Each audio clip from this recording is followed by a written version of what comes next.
everybody. This is your third and final essay assignment, so I wanted to kind of walk you through this really quickly. I don't have an outline, an optional outline associated to this unit because by this point you should know how to create the outline for something like this. But you can always look back at the previous units if you do need an outline to help you. But you guys read a number of works related to the Transcendentalism movement. So what you're going to do is analyze one of the overarching themes of Transcendentalism in relation to one of the works that you guys read in this unit.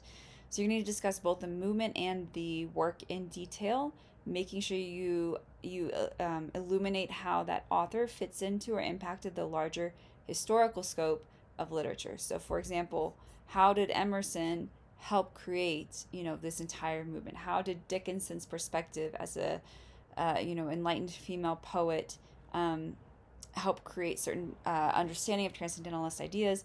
Same thing with Douglas or Whitman. So some themes you can look at would be things like divinity of nature, the emphasis on the individual, the oversoul, democratic ideals, and so on. But you should focus your analysis on analyzing the text through the discussion of literary devices, structure, tone, etc. So just like you did in your second essay, you're looking at themes related to the Transcendentalism movement, but you need to talk about how certain literary elements are used to portray those themes. So for example, Emily Dickinson does not come out and just say the individual is important, right? She uses characterization or the personification of death or whatever it might be to portray that theme. Same thing with Whitman. He doesn't say nature is divine directly, but he does come out and use certain imagery or certain illusions to portray the divinity of nature. Those types of methodologies are utilized to portray these themes. So make sure you're bringing in those literary elements into your discussion and your main ideas. So as always, secondarily, think about the historical context and the biographical context around these authors as well. So for example, Emerson, what is surrounding his work and the reason that he's helping to establish this transcendentalist movement.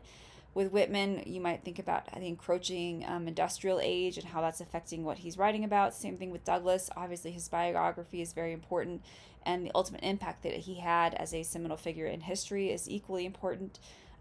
All of that, however, is secondary to analyzing the text as a piece of literature, so make sure you keep your focus on the text. You do need to have one academic credible source of your choosing to support your analysis. Same thing as your second essay. Bring that in directly as evidence in the form of a quote to help show your audience something or support your argument around whatever it is that you're talking about. This is, again, purposely broad. I want you guys to choose the theme and the work from the unit that is of most interest to you. And then, as always, like I said, make sure you have good, solid evidence from the text and from your sources. Your essay needs to be 2 to 3 pages in length and is due by Sunday, August 3rd, 11:59 p.m. So that's down to the bottom of the second page at minimum. Again, this is all very, very short and purposely so.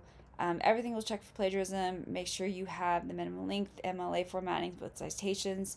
And the choice of topic and work is yours. Again, like I said, so choose carefully. You will be assessed on making sure you have a fully developed argumentative thesis statement and good close analysis of the work and its major concepts related to the movement. Good evidence from the primary and secondary sources, all the usual formatting, length, MLA, etc. Fully developed essay structure, including the intro with the thesis claim, clear main ideas with evidence and analysis, and a conclusion that restates your thesis and main ideas in new words, and then a good, clear organization of all of your ideas. So if you have any questions on this, let me know. But again, look back at the lectures. If you chose to do the optional graphic organizer, look at your notes from that. That will help you develop out this very short essay pretty quickly. And again, as always, you can submit as many times as you need up until the deadline. Just know that we are under a very tight deadline once these are submitted for grades being due, so there will be no extensions offered of any kind. So please let me know if you have a question, but otherwise go ahead and move on.